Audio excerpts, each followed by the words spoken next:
A cold January day of 2005, I took one of my most important drive of my life.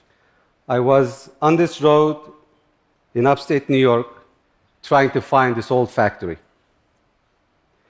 And the day before, I received a flyer in the mail and said, fully equipped yogurt plant for sale. The factory was so old, the owners thought it was worthless. As I entered, all I could see were the people.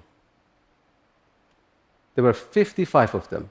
Their only job was to break the plant apart and close it forever.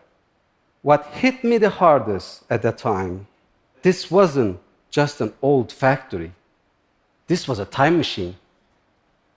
This is where people built lives. But now it was closing.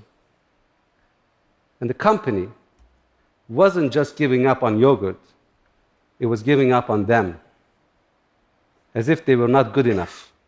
I was so angry that the CEO, far away,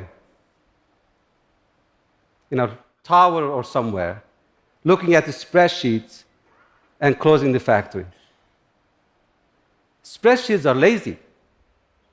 They don't tell you about people, they don't tell you about communities.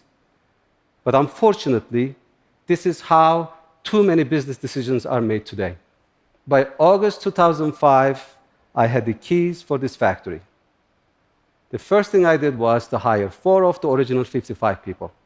I sometimes wonder what they would have said to me if I told them, in 2 years, we're going to launch a yogurt here that Americans never seen and never tasted before. It will be delicious, it will be natural. And if I said, we were going to hire all of the 55 employees back, or most of them back, and then 100 more after, and then 100 more after, and then 1,000 more after that. But if I told them, you see that town over there? Every person we hire, 10 more local jobs will be created. The town will come back to life. The same exact people who were giving up on were the ones build it back 100 times better than before. It's time to admit that the playbook that guided businesses and CEOs for the last 40 years is broken. Corporate America says it's about profits. Mainstream business says about money. The CEO playbook says it's about shareholders. And there's so much is sacrificed for it. It's factories, communities, jobs, but not by CEOs. CEOs have their employees suffer for them. But yet the CEO's pay goes up and up and up, and so many people are left behind. I'm here to tell you, no more. It's not right. It's never been right. We need a new playbook that sees people again, that sees above and beyond profits. We need anti-CEOs and we need anti-CEO playbook. The new anti-CEO playbook is about community. Today, the businesses that have it all ask for communities, what kind of tax breaks and incentives you can give me.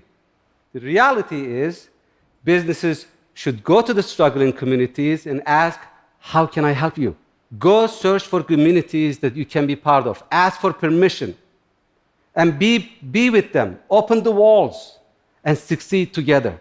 If you are right with your people, if you're right with your community, if you're right with your product, you will be more profitable, you will be more innovative, you will have more passionate people working for you, and a community that supports you.